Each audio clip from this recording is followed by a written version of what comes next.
to recall what we did last time. Yeah, so I will try to explain this idea of bosonization that happens in a two-dimensional QFT as far as I understood. The point is, as usual, like Dima's lecture on how to learn. I'm trying to learn this myself, so let's try to understand this together. So the first question as an introduction I want to ask is, what is this?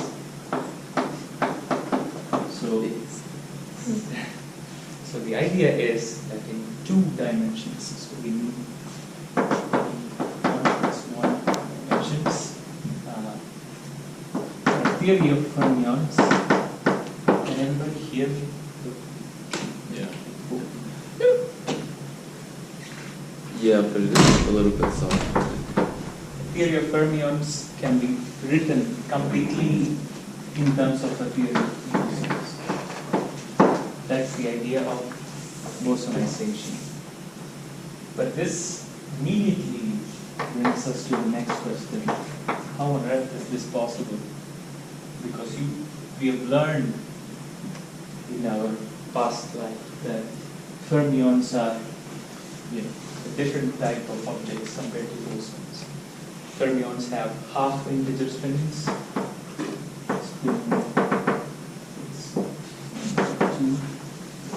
Spin of bosons is integers. How can we write fermions in terms of bosons? Another thing that we know of is if you swap fermions, you get a sign while swapping bosons.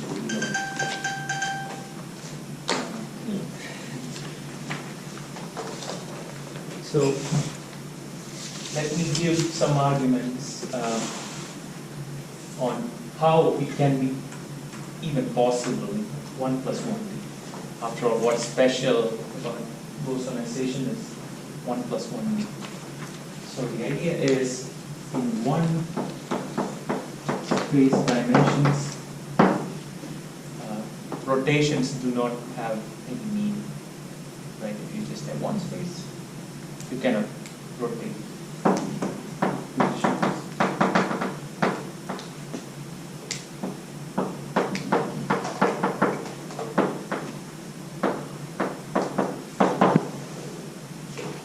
As a corollary, spin also doesn't mean much in one spatial dimensions. So we can hope that some sort of equivalence is possible. But what about the statistics? How do I understand swapping, giving rise to negative sign, or even for the fermion case, I have a fermion and an anti-fermion, which when I bring together annihilates into vacuum. But for a boson, it's a real boson. How do I understand that? So we will see that the bosonic theory that we will discuss will have solutions like this. In space, it looks like this. These are called solitons or kinks. And it turns out that this kink will represent a fermion. Likewise, we would have an anti-kink as well.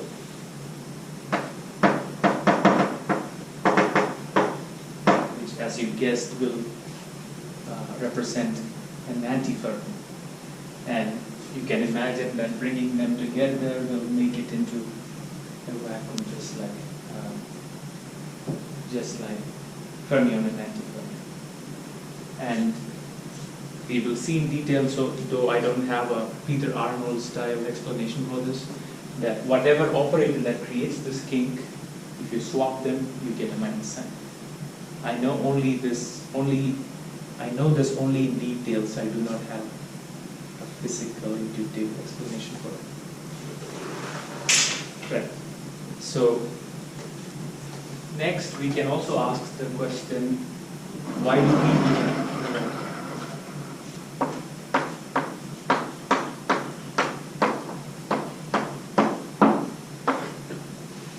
First answer is, well, this is a 1 plus 1 dimensional QFT.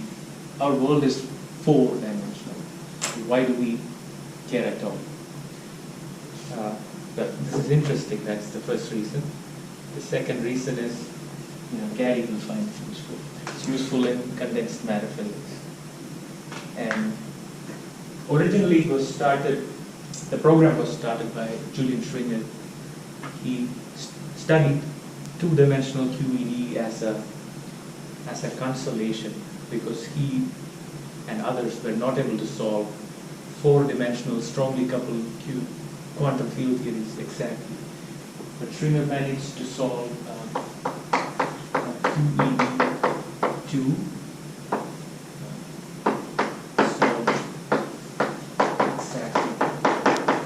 QED2, as it turns out, shows properties such as confinement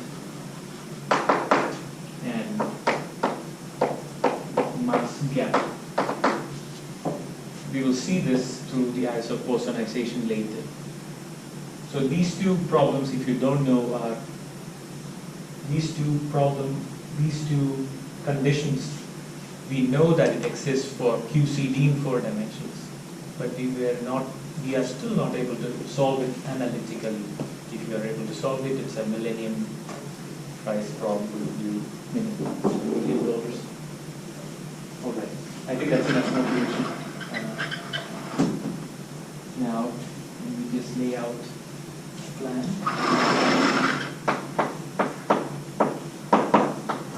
So today we will talk about fermions. If I get time, I will also talk about something called the chiral anomaly of massless fermions. Only schematically, Peter Arnold will. In fact, I learned it from Peter Arnold. So, the next lecture, we will talk about P-duality. And this is a condition for the kind of bosons that we will study in 2 dimensions. This lecture is also a skippable lecture in the sense that I can do away with it. I can do it in 10 minutes. Or I can just stretch it out into one full lecture because there is a lot of interest in geometry involved. So I will leave that to audience consideration. And then in the third talk, we will talk about dissemination, the actual map between fermions and bosons, and the last fourth, or maybe we'll go to fifth, we'll talk about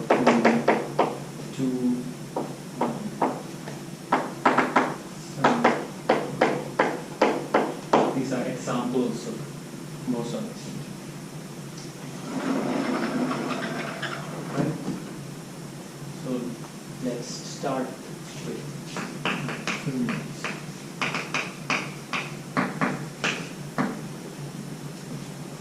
I think we can go through this pretty fast because it's going to be pretty trivial for most of us. Conventions, we have the metric to be that. I don't know, it's not mostly plus or mostly minus, it's equal amounts of plus or minus. And the Clifford algebra is that, and we can choose gamma 0 to be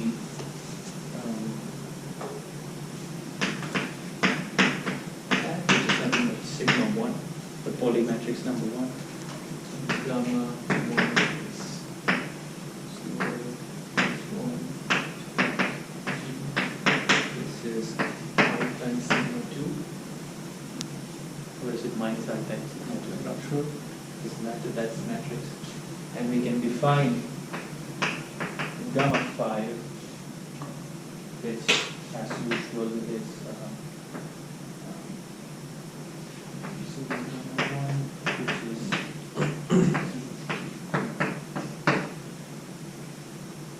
and That's just conventions. And the Dirac fermion that we will study obviously has the action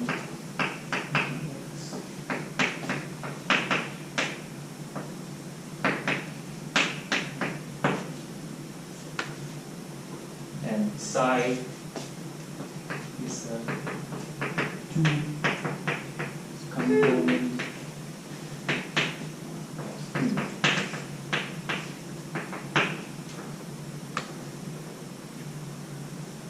Any questions so far? If you have questions, of course. Yeah. So, what that means is that I have two complex components for psi, and I can, as usual, use gamma phi to decompose it into psi plus and psi minus and so on. Now, we also define bar as gamma 0, which is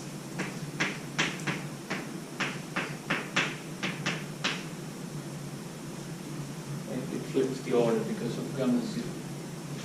These are all just definitions.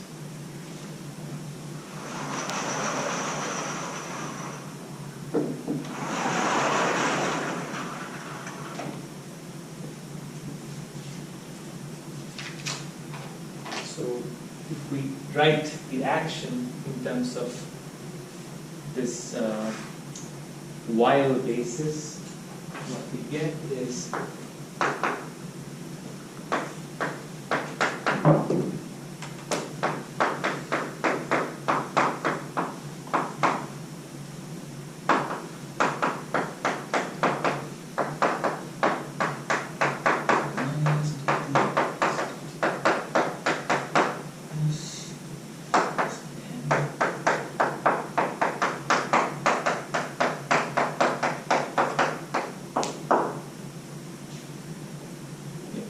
just a notation question. In the action, is it I partial slash minus Yeah, m? yeah. What does this partial slash mean? slash is mu gamma mu, that is d0 gamma 0 plus d gamma 0 plus gamma 1.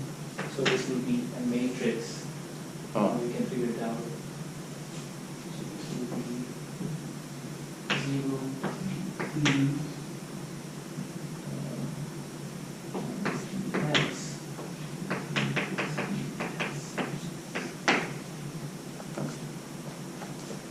Yeah, we are not going to use this.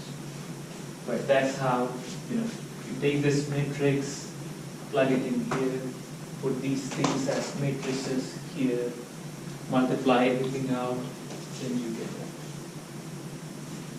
Yes. No, it's just. So, seeing this, it's natural to define light cone coordinates. So you define x plus minus x, and then d plus minus x. So this is nothing but minus plus just definitions. All right, so let's take a special case of m equal to 0. Why? Because we immediately see that plus and minus don't talk to each other if m is 0.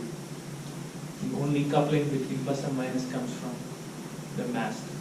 So if we have m equal to 0 and we find equations of motion, what we see is that v minus psi plus is 0, which means that psi plus is a function of v plus x only, right? Good? And psi minus is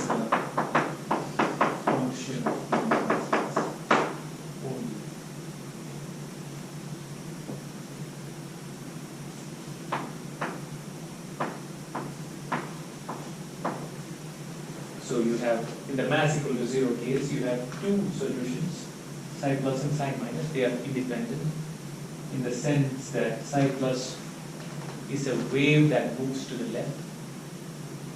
Psi minus is a wave that moves to the right. Is that clear? So this is, we will call it right over, and this is it up, this is left over, this is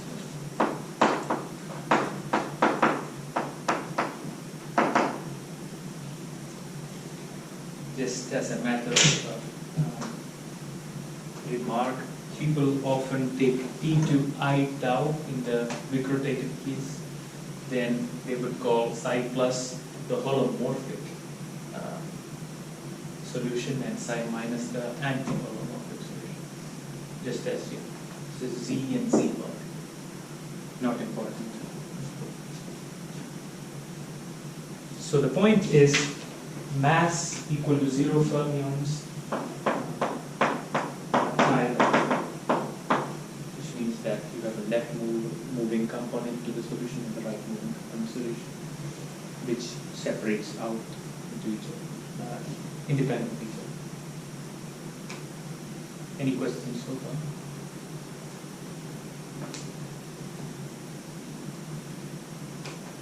Now we can talk about symmetries.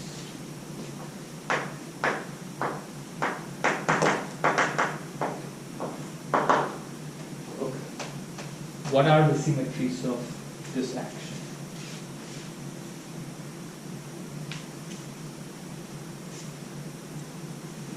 The first symmetry is you take psi and multiply by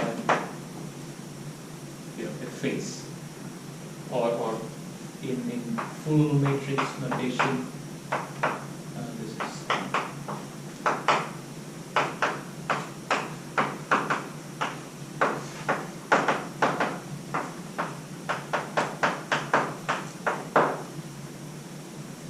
this is a symmetry even if you have a mass here. Right? This is the standard global phase symmetry that we have seen in complex field theories. And we can do and find the corresponding current, which we know to be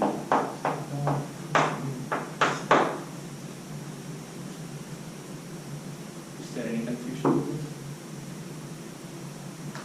Is that a V? Right, so the V stands for vector, because this is why do people call it a vector symmetry? I don't know the history of the name. Let's just call it a vector. We will have an axial vector symmetry now. The second symmetry is only applicable in the m equal to 0 case. So in the m equal to 0 case, remember over there that psi plus and psi minus do not mix with each other. So I can do this, for example.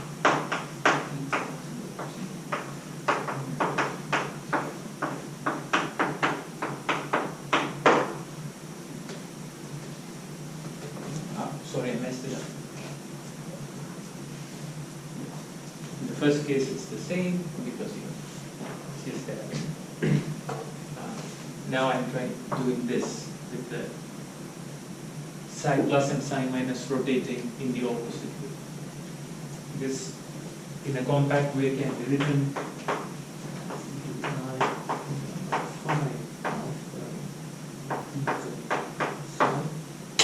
gamma phi, remember, is this, and you see e to the this matrix times theta is nothing but that.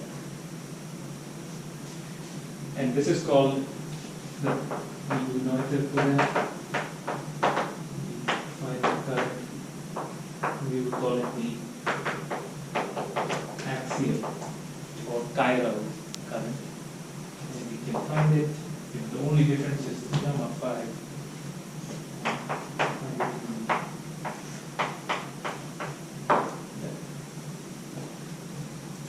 Any confusion so far?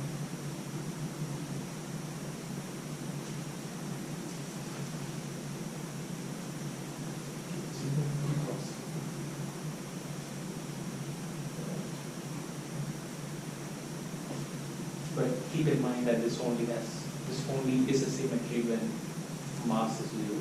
If mass is not 0, psi plus and psi minus mix, and I cannot rotate them infinite.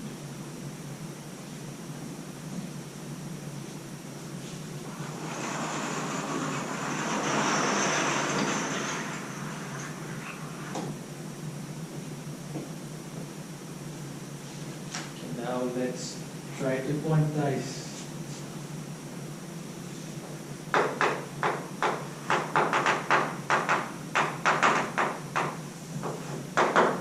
So if you feel that this is a bit too fast, that's because there's nothing much to say. This is the same story that Peter Arnold might have thought. So let's do quantization for something which is a function of x minus only, and remember what x minus is over there. For psi minus,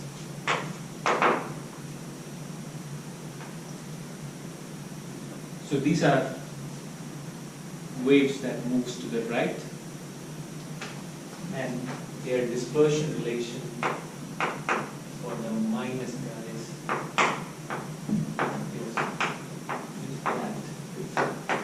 is that.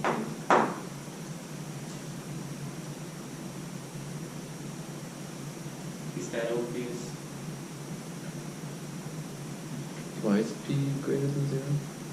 Because it's moving right over. You still have negative. You have negative P and negative energy, right? Yes, Still works. that's also possible. So this energy is, by this I mean the actual energy of the excitation. So, that's the expression for all values of P. And we can find it by writing the expansion.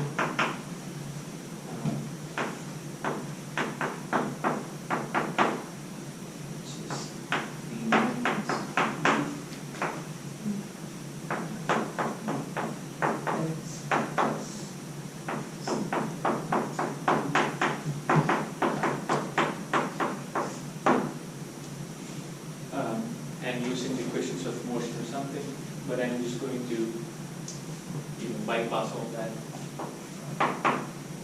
because it's classical. So since P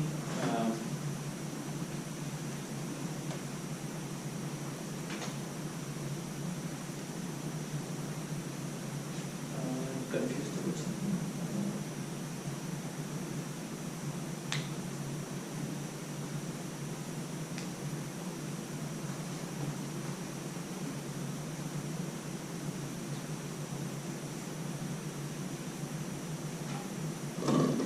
Yeah, that's fine. Now, we can just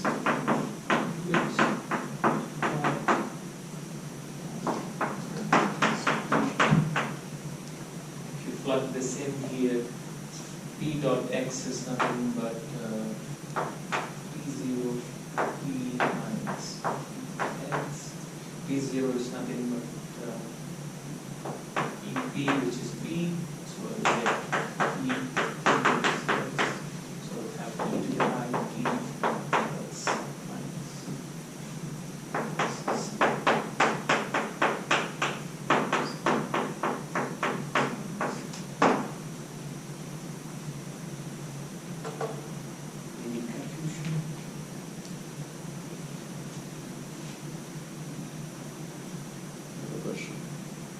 Is P, the integration range, is that over all P's or P greater than 0?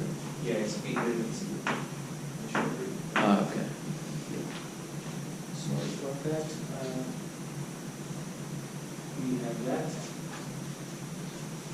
And we can do similar stuff for C plus and I, in this case, for psi plus the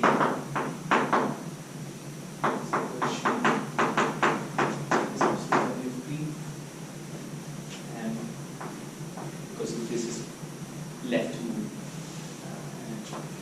psi plus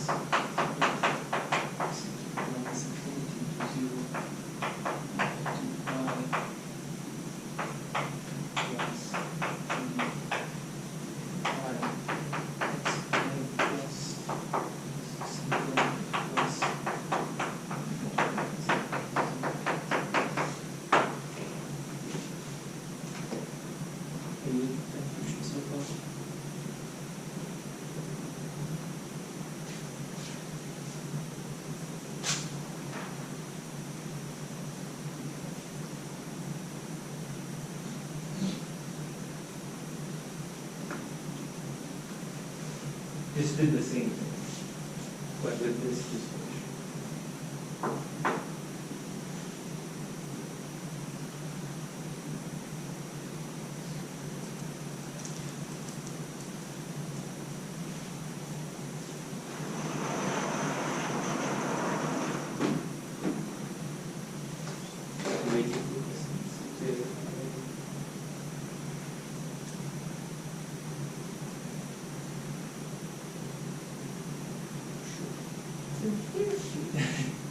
We can find harmonic conjugate momentum. This is not the derivative from the right. This is a matter of definition, but that's always different. Topological, and this is going to be just I side that if you is up here or it's here or there. Then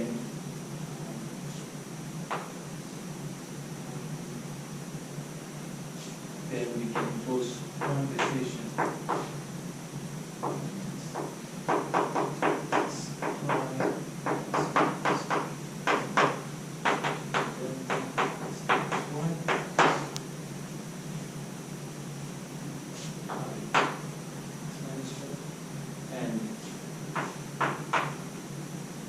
Anti-commutation relations because these are fermions and so on, and then plug this in and find out B minus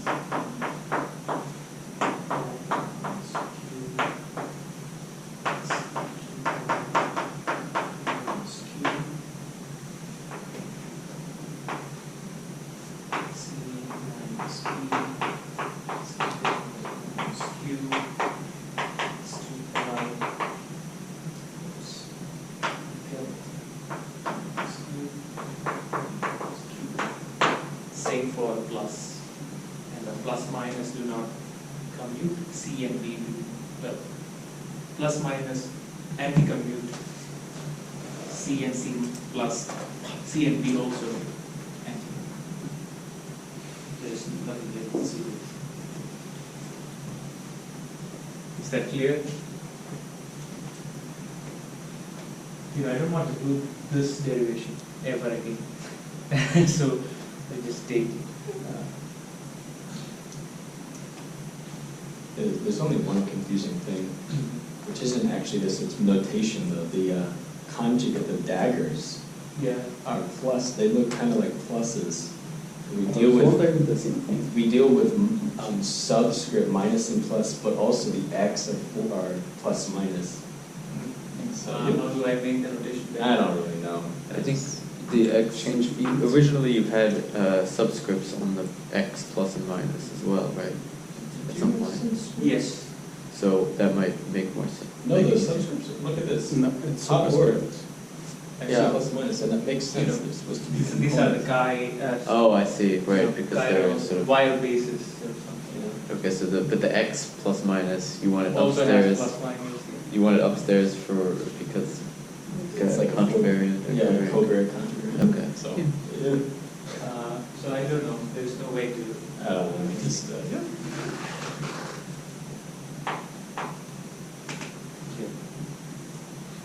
Okay, so let's do some actual calculation. I was writing subscripts on the x in my notes. I didn't even realize that was it.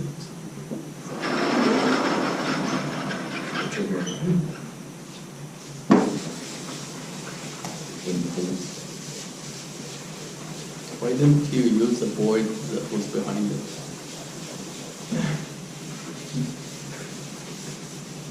Because. So since we are dealing with a free theory, we can just compute 2-point functions, and that tells us everything about the free theory. So we will attempt to compute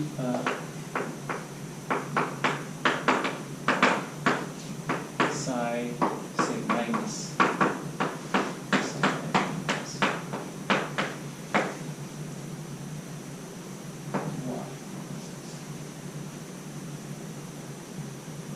And we have to keep in mind that we have to put a regulator somehow. So the regularization we're going to do with this.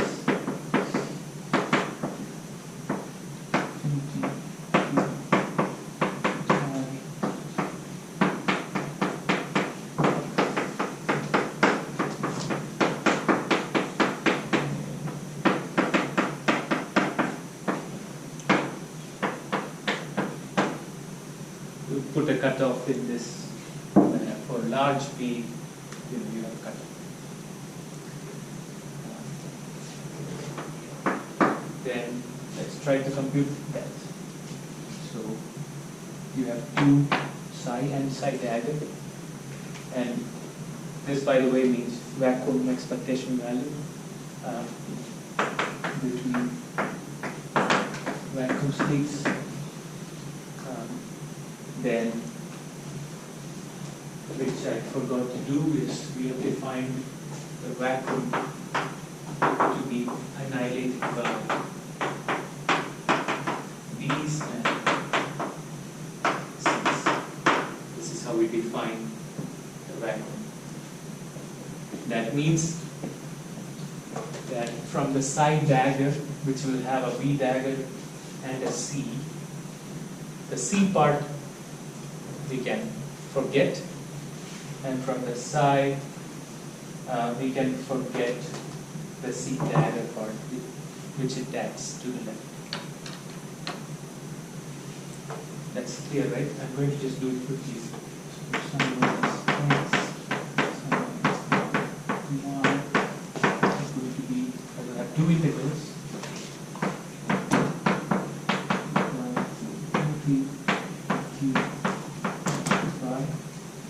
And then from the psi dagger, I will pick B dagger.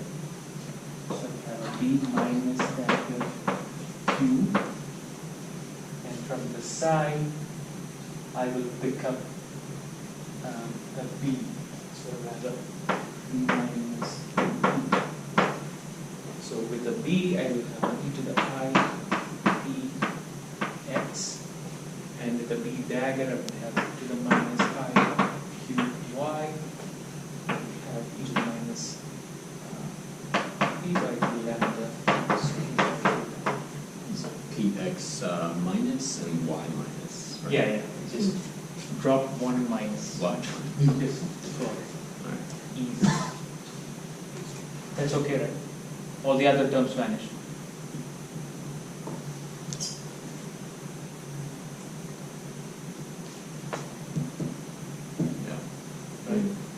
The other terms being from psi dagger, I will have a C acting on vacuum vanishes.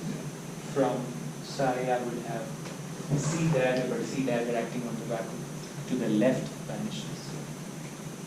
So this is the only thing I have left. And this we already know how to evaluate, right? So this I can write as P dagger minus Q minus P plus or plus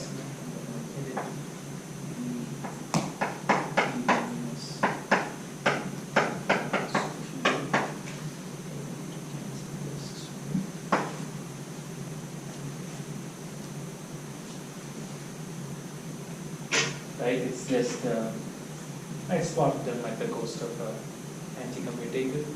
And this thing, vacuum expectation value is 0 because V acting on the vacuum is 0. And this we already know is equal to 2 pi delta minus Q. So that sets P equal to Q.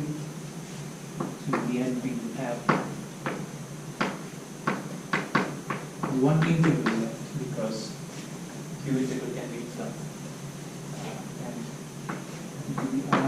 P X and P and Q are the same, so I have P X minus Y P2 minus P.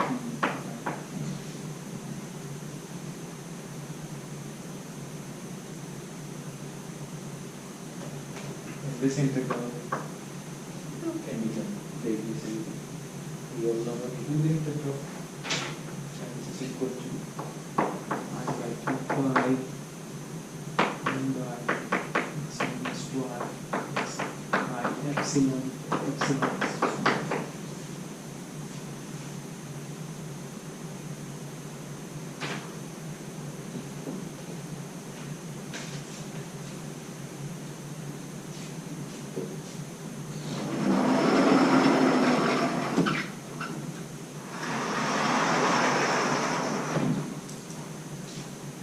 I guess I can skip the next calculation. I'll just say what it is.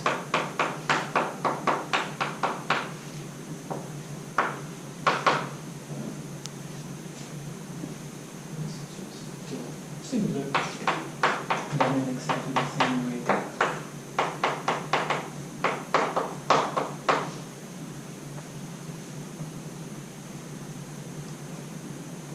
So, even though we computed this, we will just keep it in reserve for now. We will use this in lecture number 3 where we actually derive bosonization as matching the correlators between bosonic theory and the fermionic theory. Okay, and that ends the parts that we need for bosonization. But we need one extra feature of this theory when we discussed QED2, which I think I will introduce now if everybody has patience.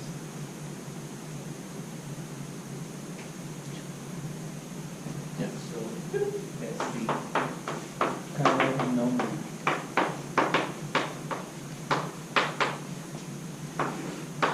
Try to do this in the peer Arnold way, so we understand what it means, and we'll skip some detailed calculations. So we are going to focus in the mass equal to 0 case, which we remember that as an additional symmetry, which is called the axial or chiral symmetry. If we compute, the charge corresponding to each of these currents, this will be the total charge of the fermions, and this is the number of charge of the fermions minus the charge of the antifermions. We just have to plug in what psi and psi bar r is in terms of these mode expansions, and you verify what that means. But the idea of chiral anomaly is that when you quantize this theory, this symmetry will be broken in the presence of an electromagnetic field. is it the charge of the fermions minus the antifermions, or of the right moving fermions Oh, minus yeah. the left moving? That's right. That's right. So, yeah, that's what I meant, but I said it wrong. So this will give us the charge of right movers plus the charge of left movers. And this will give us charge of right movers minus the charge of left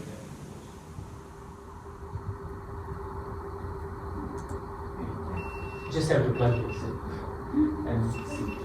Or just believe me for now. We are not going to use the expressions for this Arnold picture kind of anomaly. So the idea is, in the presence of electromagnetic field, and when we try to quantize this theory, this symmetry will be broken. So to see this, we will restrict ourselves to space be finite, space 0L or something.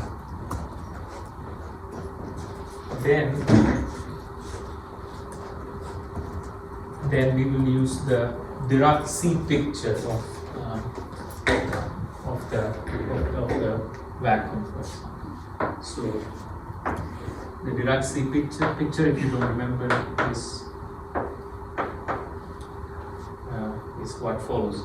So the dispersion relation, first of all, let's recall that for right movers it's what's on top, and left movers it's that. So for right movers it's that, and for left movers it's that. So in the first quadrant I have E equal to P, both greater than 0. So that's a right moving particle. So right moving particle, R and P. Over here I have P equal to E, both less than 0. So P is less than 0. So how do I say that this is the right moving? But remember, in the Dirac picture, negative energy means things are moving backward in time. So negative momentum moving backward in time is actually moving to the right. So this is right moving anti-particle. So now we can guess what these things are. Here we have E equal to minus absolute value of P greater than 0. So this is left moving particle. And here we have E again equal to minus absolute value of P, but now less than 0, which is left moving anti-particle. So do you all remember what Dirac picture is? He fills up all the negative energy states. Right? So the Dirac is, you have these states. Why do I have discrete states? Because of the signs. The momentum can only take values, momentums 2.5, something like that. Or is it pi by L? Depends if you're doing periodic boundary conditions. Sure, so let's do that. Okay, so the momentum takes discrete values. And you have available states to be all of that.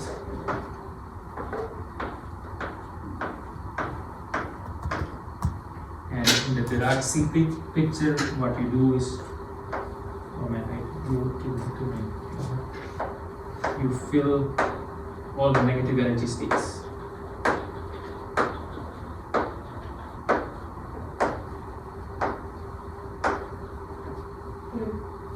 And that's the point. Now the idea is, we have two symmetries. We should be able to do some deformations or perturbations to the theory such that the symmetry do not break. Any perturbation that we do at the action level that do not break the symmetries should not violate these two symmetries in this picture. Okay, let's try to do something simple. First, we will create a right moving particle-antiparticle pair. What does that mean? So that means I put a hole here and fill something here. So this is a right moving particle and this is a right moving antiparticle. Right? Now let's see. So the total charge, how much did it change? It did not change at all, right? You have a particle and antiparticle, they have different signs for the charge.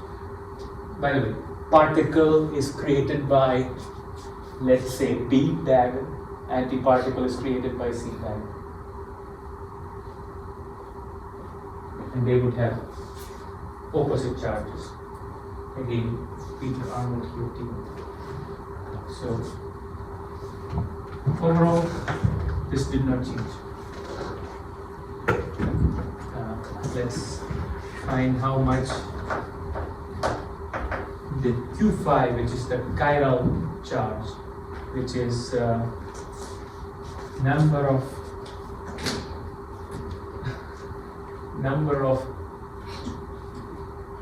right moving fermions minus the number of left moving fermions. So multiplied by their charge. So here, this also do not change, right? Because I created a right moving particle and an antiparticle, their charges just cancel. So initially I had infinite number of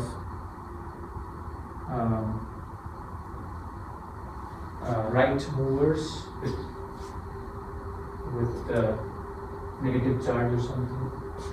Then I created 1 minus 1.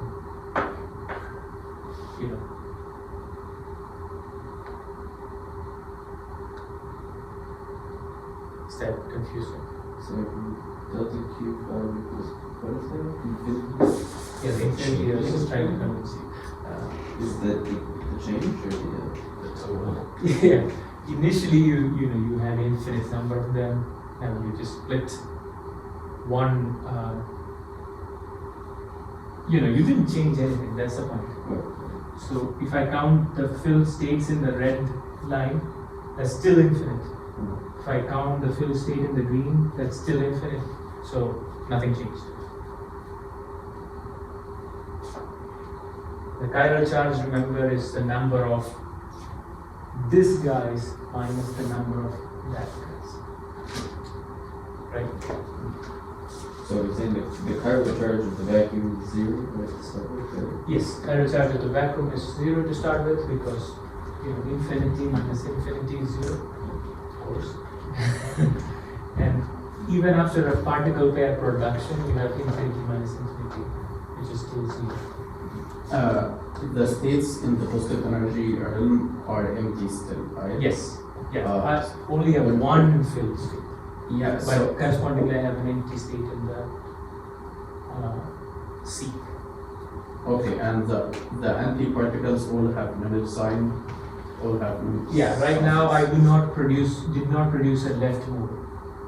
Oh, and my question was actually, I'm trying to understand why delta Q is 0, not delta Q5. Why delta Q is 0? Right. So this has +1 charge, Okay. and this has -1 charge. But then that's an empty state now. Yeah, the empty state you think of it as an antiparticle with negative charge. Okay. That's the Can you say also that negative chiral charge? yeah. So that's that. So for the rest of the antiparticle states, do they have positive charges? For these guys, Like no, the electric curve, the red curve with empty, the filled ones. What kind of charges? What is the sign of the charge that they have? yeah, this is all positive charge, right? All of them are positive. Yeah. Okay. Yeah, because I confuse antiparticle with like having a negative charge. That is true. But The then antiparticle is the absence of the state in the field C. But then he filled it. So the field C, by definition, will say has zero charge. Zero charge by definition. Hmm. It has infinite charge if you look at it like that, Okay. but you define it to be zero. Then you take one away from it, Then it then it has- becomes negative. Okay. So the antiparticle is this entire thing. Okay. I have a question. I couldn't understand Q and Q5. What is the difference between two? Right, Q is the charge corresponding to vector, Okay. and Q5 is the charge corresponding to. So Q is integral x j v 0 Q5 is x j a. Maybe vectors. Association with vacancy exists.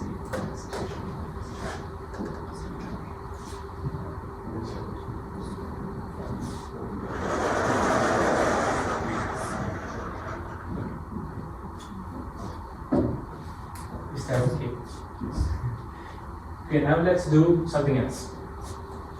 Let's go back to vacuum, which has zero charge by definition.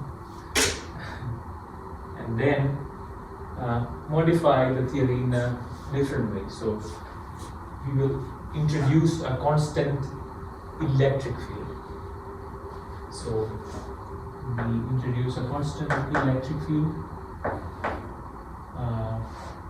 So the action becomes x psi bar I d slash minus e slash m o n. So a slash again is a times gamma mu, and a is the electromagnetic potential for two vector potential, and in this case we are taking A to be a background electromagnetic field, just background electric field, no magnetic, just a constant electric field, and this A is corresponding to that constant electric field. So we apply a constant electric field to the vacuum, right? So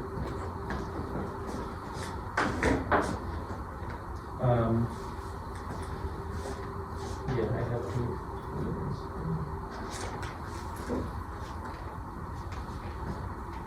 And these particles are all, in some sense, charged. And if I apply an electric field, it will start moving. The amount of momentum a charged particle will gain is nothing but E times E, too many E's, E times E, times the time period along which I apply electric field. Let's imagine I apply the electric field for a duration of delta t, then the force due to the electric field is that. So force times delta t gives me how much the momentum of each particle has changed. So each of these field states, roughly speaking, gets a positive momentum, right? So let's imagine that I apply the electric field to a duration of time which takes each particle to its next state, right? The momentum is going to increase by this amount. So if this particle's momentum increased by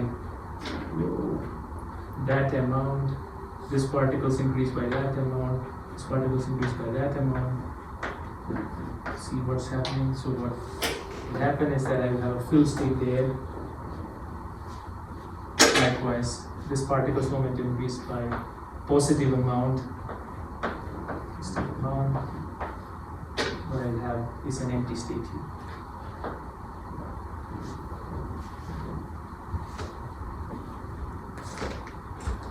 So in this case, what is delta QV? So I have one right moving particle and one anti-particle, right? Left moving but still anti-particle.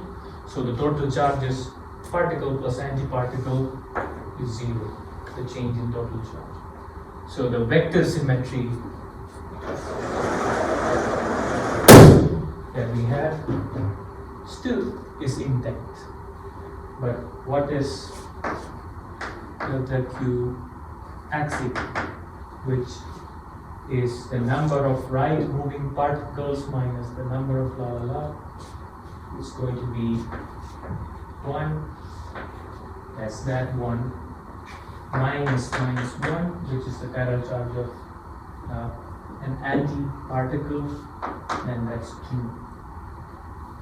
So by applying an electric field, I broke the axial symmetry. And this breakage happened in the quantum picture, roughly speaking, in the Dirac-C picture. The idea is, quantum mechanically, if you have the electromagnetic field coupled to chiral fermions, the chiral symmetry is anomalous. This is the rough explanation of what's going on. So you might ask, what we did is we did something impossible. We produced a right moving particle and a left moving anti-particle. We should be producing a right moving particle and a right moving anti-particle. That's what's allowed to create from the vacuum. But we did the impossible. So we might ask, where did this right moving particle came from? It came from infinity, like Hilbert's hotel. Had we had a cutoff, this is the lowest amount of energy that we can have, then, at the end we will have an empty state. And here, something happens. Then this chiral symmetry will not be broken, because we have compensated. This is compensated by that, this is compensated by that left out thing. But if you put a cutoff like this, what we break is the gauge symmetry of electromagnetism. So, having a cutoff breaks the gauge symmetry. If you don't have a cutoff, axial symmetry is broken.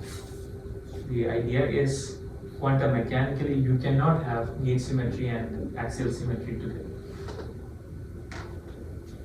Right, so, any questions? We'll use this also later.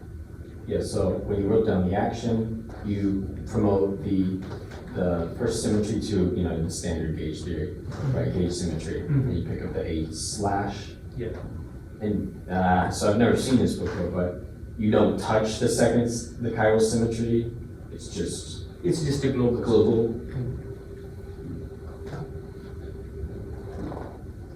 That was going to be, I think, part of my next question. So what if you try to gauge the Right. chiral symmetry instead? So you don't put an A, but you put Right. something Then- A tilde, gamma mu, gamma phi or something like that. Yeah, that's where this problem really hits.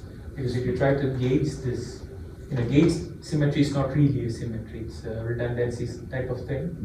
And if it's anomalous, that means that you cannot have a sensible quantum theory with both chiral and vector gauge symmetry. You have one or the other or something? Yeah, with this artifact. So, like, can I not gauge the Axial symmetry. The axial Yeah. Can I gauge the axial one, not the regular one, the vector one? I think it's possible. When you try to derive this anomaly for 3+1 dimension, you get a linear combination of breaking of gauge symmetry and axial symmetry, and then you can tune this linear combination in such a way that you break this one or that. But I've never seen people gauging the axial symmetry. It might just be a choice of basis or something. Or like, if you redefine the sign minus, or something like that. With an extra phase or something. Yeah. Okay, then my other question was, I don't see how the association with putting the cutoff and how that breaks gauge symmetry. Right. The energy. Everybody says this, so if you put cut off, why does it break gauge symmetry?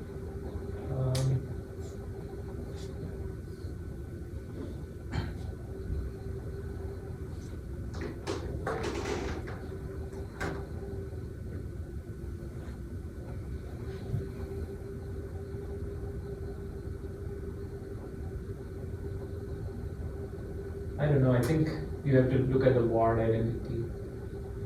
That's what, they say that with the momentum cutoff, Yeah. they're doing QED stuff. Yeah. But I never understood it there either. Yeah, Because dimensional regularization supposedly fixes it, but that sets all parallel equations Yeah. to zero. So. yeah.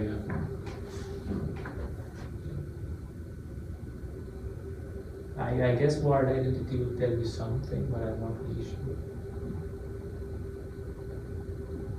Anything else?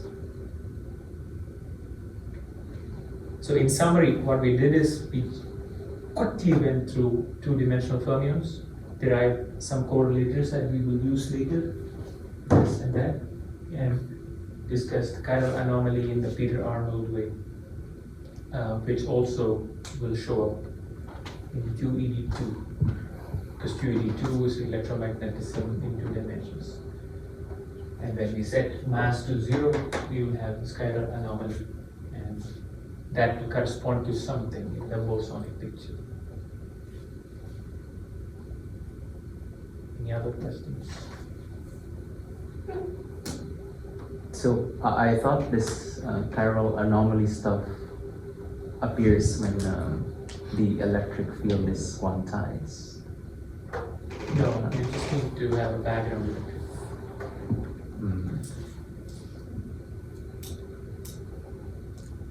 Yeah, because the usual picture is that triangle diagram, right?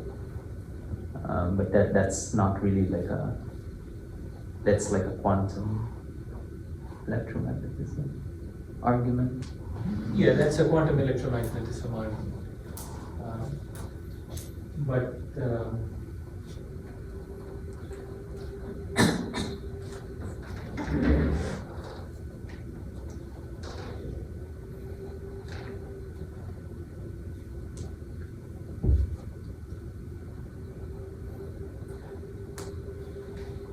you need at least the electrons to be quantized. Yeah. But from this picture, it doesn't seem like electromagnetism need to be quantized. Here we just apply the background electric field, and that breaks the symmetry. The idea is if you apply a background electric field to the vacuum, pair produces, but not the pair that we ideally would think would be produced. It's not the right mover and its antiparticles, right mover and left moving antiparticles.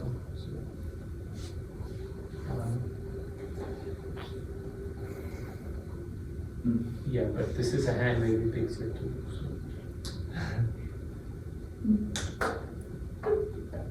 Well, even without that picture, that Dirac picture, I guess you just calculate the Yeah. charges. Right. Okay. But do you need the electromagnetism to be quantized? I'm not really sure. Maybe this is just a hand wavy way of understanding it. Okay.